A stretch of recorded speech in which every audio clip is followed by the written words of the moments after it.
Eu tive, logo de cara, tive uma técnica que seria a minha supervisora, né? E quando eu cheguei, eu já falei que eu não quero estagiário. Vida Ela de estava estagiário é assim. muito brava, porque assim, ela estava muito brava, porque a gente estava de fato naquele momento de reestruturação, estava reestruturando vários serviços, então eu cheguei no CREAS, eu falei, nossa, por que será que a técnica não quer estagiária, né? Aí eu relevei, falei, mas eu vou ficar aqui, porque eu já estava quase me formando na época, né?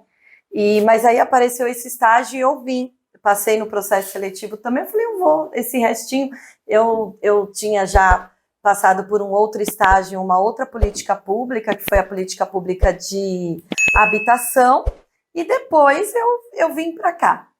E aí, quando eu cheguei aqui, eu fui fazer as primeiras visitas, cheia de dúvida. Eu acho que, dentro dessa perspectiva, Salatiel, eu acho que o técnico, eu acho que é muito mais do supervisor, né? De quem está te supervisionando. O que aquele supervisor ele espera, né? Muitas das vezes, se é um supervisor de estágio que ele já está muito cansado, muitos anos de profissão, ele muitas das vezes não quer mais passar, sabe? Eu acho que vai ficando um período e ele não quer mais passar o conhecimento, já está cansado, que foi um pouco do que eu senti, assim. Já tinha tido inúmeras estagiárias e experiências e não sei o que lá. E aí eu falei assim, acho que ela não quer mais passar nada, né? Mas aí eu vou atrás, que eu sou também uma pessoa meio inconsequente, né? Não sou uma pessoa que leva muito a sério algumas coisas, não. Então, eu peguei e fui atrás, comecei a falar assim, eu vou estar com ela de qualquer jeito. A coordenadora lá falou para ela assim, não, mas é um período curto, não sei o que. Ela, mas eu já falei, eu tenho que ter esse direito e tal, tal, tal. E no final, na primeira visita que a gente fez, eu acho que ela não esperava eu fazer um questionamento, né? Eu vi a sua live com o Adriano, e eu me vi muito naquele seu anseio, naquela sua angústia de tipo assim, eu quero aprender, eu quero aprender, eu quero aprender. E o meu primeiro estágio que eu tive na outra política, eu não me esqueço, e para mim era qualquer coisa a técnica ter dito isso, porque no meu primeiro estágio lá na habitação, a minha supervisora de estágio, eu fui para a área, né, trabalhava na habitação, fui para a área, cheguei querendo conversar com todo mundo, tal, e quando eu voltei cheia de dúvidas, e ela entrou na perua, né, ela era uma perua que levava a gente, e ela colocou 2 fones de ouvido. Sem conversa. E eu fiquei muito assim, caramba, tem um monte de dúvida para tirar, e ela colocou o fone de ouvido e tal, né, e eu, gente, o que é isso? Beleza, eu falei assim, olha, eu vou, chegando lá, eu vou ver, aí comecei a ficar angustiada, eram 6 horas de estágio lá, né, e eu, caramba, o que eu vou fazer? Aí comecei a fuçar, cutucar nos negócios que tinha lá, e depois eu falei assim, não, eu vou precisar, assim, não tinha um acolhimento, de fato, eu acho que o que o supervisor espera da gente, né, eu acho que no fundo, eu como técnica, depois que eu me formei, eu entendi o que a gente espera, né? Depois, como técnica, eu fui também supervisora de estágio, né?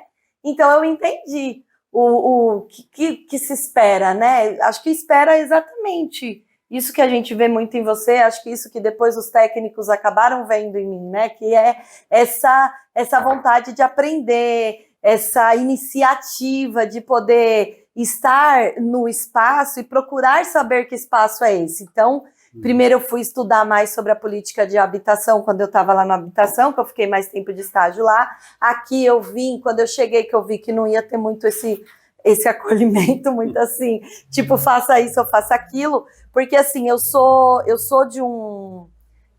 eu venho de um processo do privado de trabalhos muito operacionais. Então, quando eu cheguei no lugar de pensar, eu tive dificuldade.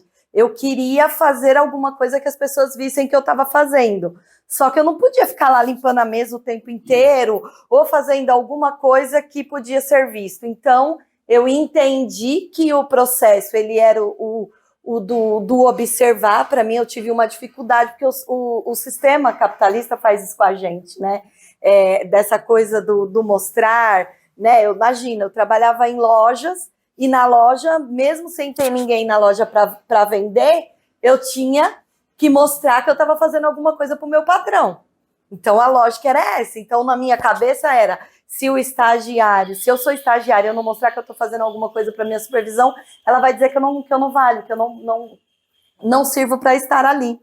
Então, eu procurei me movimentar, mas aí eu entendi o que era observar, então eu fui passando por esses processos, porque ela tinha dito para mim, agora você só observa. A minha supervisora de estágio disse para mim isso lá na habitação, agora você só observa. Então, quando eu cheguei aqui em Franco da Rocha, eu entendi que essa coisa da supervisora não me querer era normal, que estava tudo certo, eu já vim mais calejadinha, né?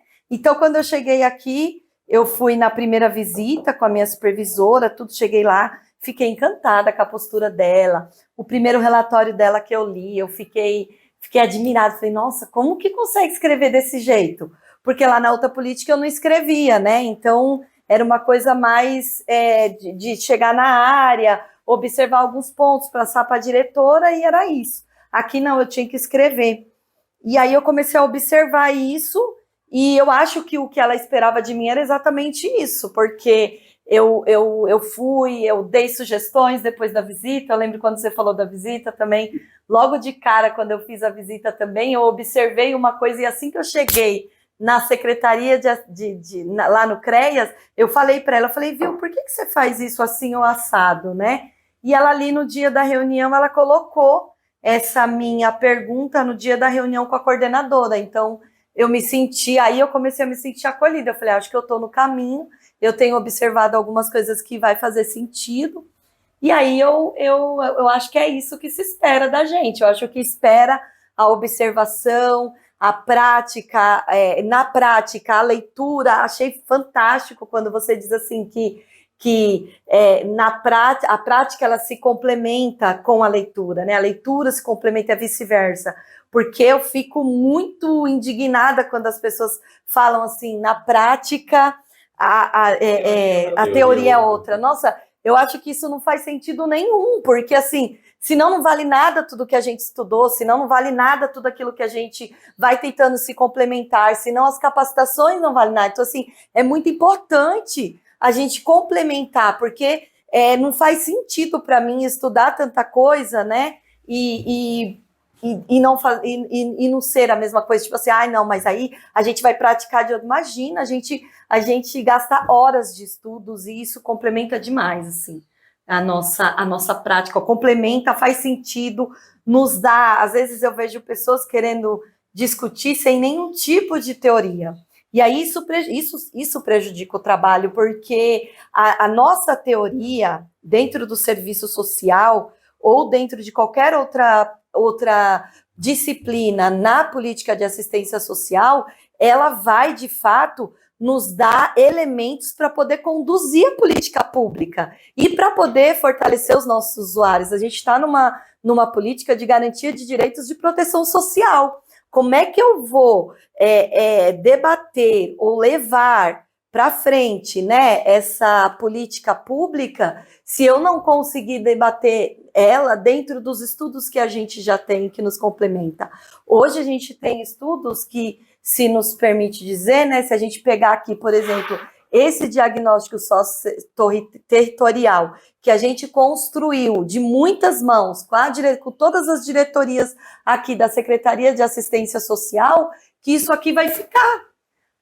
Né? A gente nunca sabe como é que fica essa estrutura, mas isso vai ficar. Isso aqui é uma construção desde 2013, né? Então a gente pegou ali junto com a Diretoria de Vigilância Socioassistencial, construímos dados, que isso vai fazer o quê? Vai fortalecer essa política pública. Então, assim, a teoria, ela vale muito, ela fortalece os nossos usuários, ela faz com que a gente tenha direções para fazer isso, para chegar numa pessoa que muitas das vezes não conhece a política pública. Eu estou pautada na tipificação nacional, eu estou pautada no meu diagnóstico socioterritorial, eu estou pautada dentro de estudos que comprovam que para a gente andar dentro da perspectiva da garantia do direito do usuário, a gente precisa estar ancorada em várias literaturas, em vários estudos acadêmicos, nos nossos próprios estudos, olhar para dentro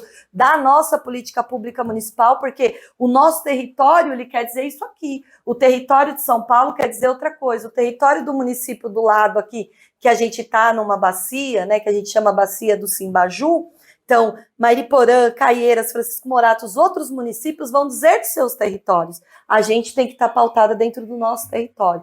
Então, assim, eu acho fantástico, acho de fato que o que eles esperam da gente, Salatiel, é isso, é estudo, é comprometimento, é a gente entrar para dentro. Eu converso com as coordenadoras, eu sempre falo, tenham os seus territórios nas mãos, coordenadoras de CRAS, porque é o território de vocês que vai pautar as ações. E mesmo que a gente esteja no município, o território do CRAS do Monte Verde não é igual ao território do CRAS da Bazu, não é igual do Lago Azul e não é igual do Luciano. Então, assim, estudem o seu território, entendam quem são essas famílias. A gente só faz isso através do estudo mesmo, não tem para onde correr. Não é praticando no dia a dia, tomando na macetada, no fazer emergencial, que a gente vai conseguir construir essa identidade de território. É sim através do estudo.